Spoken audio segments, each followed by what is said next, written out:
Good morning students, today we are going to start a new poem, एक फूल की चाह। एक फूल की चाह पोइम सियाराम शरण गुप्त जी ने लिखी है। इस पोइम में उन्होंने यही बताया कि इसमें एक बच्ची है सुखिया, जिसे एक फूल चाहिए होता है और उसकी चाह होती है, उसकी इच्छा होती है, लेकिन उसकी ये इच्छा पूरी नहीं हो पाती।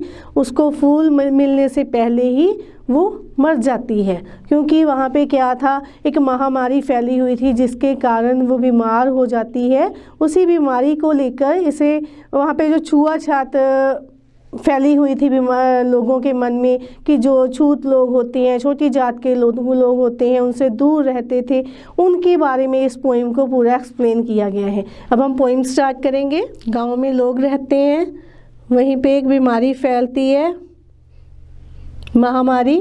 पोइम में आपकी पूरी दुनिया में चारों ओर महामारी फैली हुई है। वहाँ से कवि ने पोइम स्टार्ट की है। उद्वेलित कर अश्रु राशियाँ हृदय चिताएं ददकाकर महामारी प्रचंड हो फैल रही थी इधर उधर।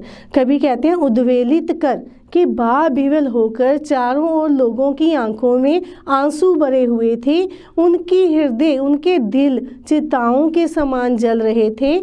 महामारी प्रचंड हो, जो महामारी की बीमारी थी वो और भी भयानक रूप लेकर इधर उधर फैल रही थी। चारों ओर वो बीमारी फैल गई थी, लोग उस बीमारी से ग्रस्त हो चुके थे। क्षीण कंठ मृत बत्साओं का करुण रुदन दुर्दांत नितान बरे हुए था निज कृष्ण में हाहाकार अपार अशांत। क्षीण कंठ में जो उनके गले थे वो कमज़ोर पड़ गए थे। मृत बत्साओं का, मृत बत्साओं मीन्स जिन माओं की संतानें मर चुकी होती हैं।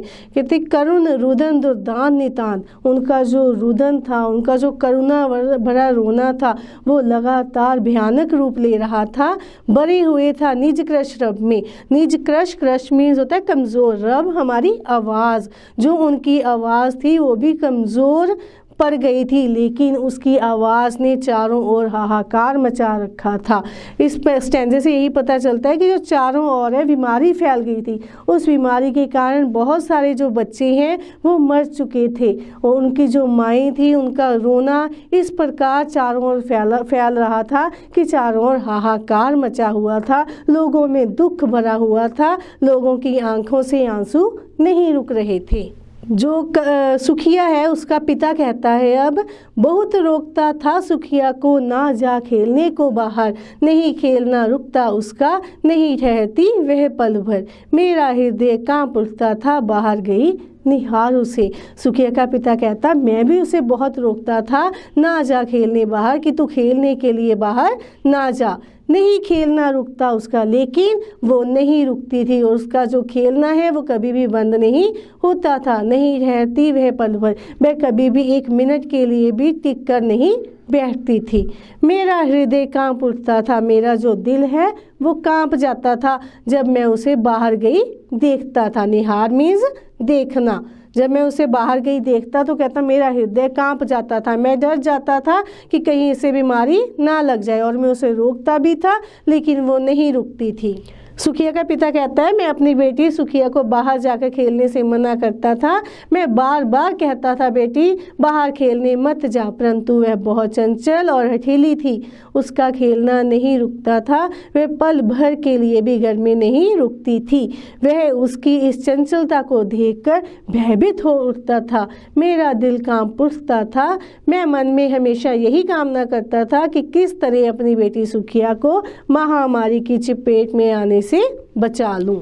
भीतर जो डर था छिपाए हाय वही वह बाहर आया, एक दिवस सुखिया के तन को ताप तपत उसने पाया। फिर उसका पिता कहता जो मेरे अंदर डर था, जिस बात से मैं डरता था, एक दिन वही डर मेरे सामने आ गया, वही डर बाहर आ गया। एक दिवस सुखिया के तन को, कि एक दिवस में दिन, एक दिन मैंने सुखिया के तन में शरीर को ताप तपत उसने पाया, कि मैंने ताप से मीन्स बीमारी, जो उसका ताप है तप रहा था, तपत बीमारी से, बुखार से वो तप रहा था। कहता मैंने उसका शरीर बीमारी से तपते हुए पाया।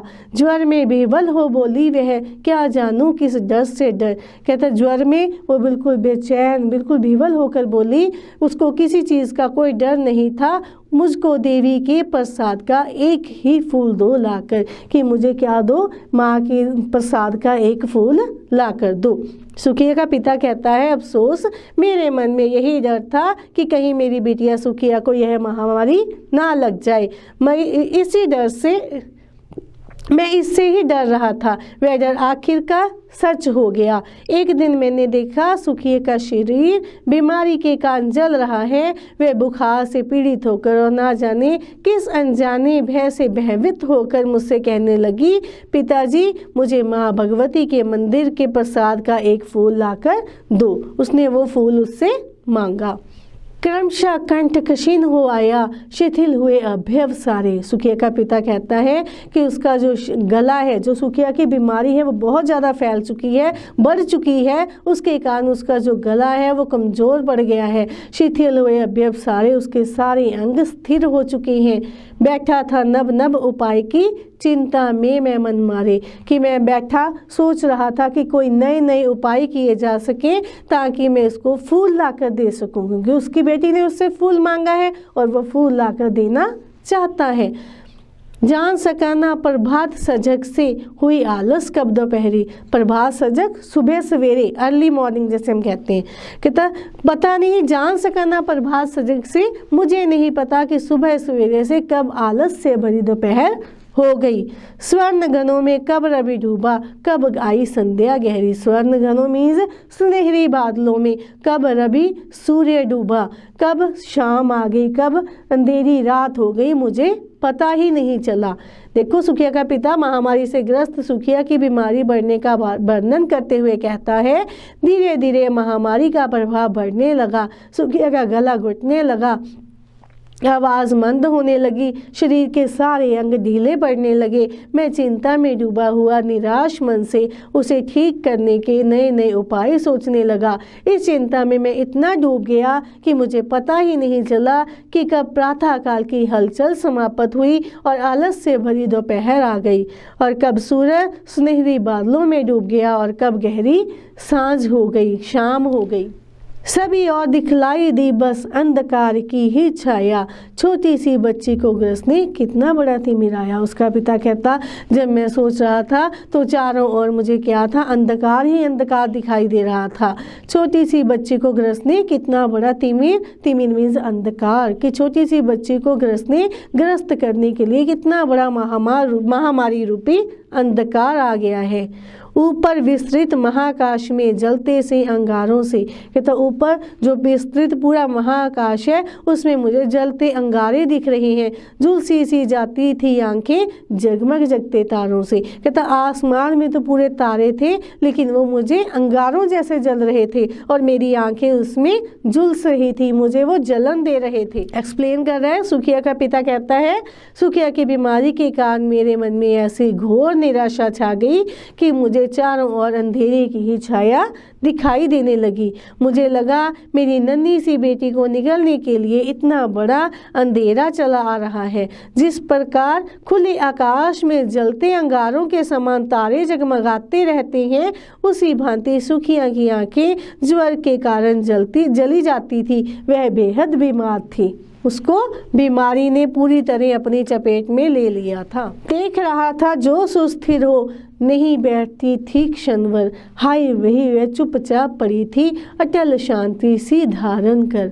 सुनना वही चाहता था मैं, उसे स्वयं ही उकसाकर मुझे देवी के प्रसाद का एक फूल ही दो लाकर।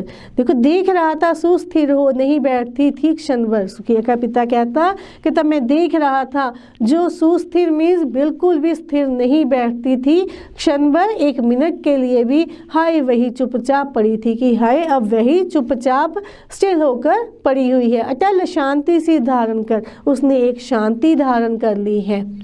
सुनना वही चाहता था मैं, उसे स्वयं ही उकसा कर। कहता मैं उससे वही सुनना चाहता था, उसे मैं उकसा रहा था कि वो कुछ बोले, मुझको देवी के प्रसाद का एक फूल ही दो लाकर। वो उससे क्या सुनना चाहता था कि चाहे उसकी बेटी से वही फूल दोबारा उससे मांग ले, लेकिन वो कुछ तो बोले क्योंकि वो बिल्कुल चुप थी। जैसे शैल शिखर के ऊपर मंदिर था विस्तीर्ण विशाल, स्वर्ण कलश सरसिस व्यवस्थित थे, पाकर समुदित रवि कर जाल।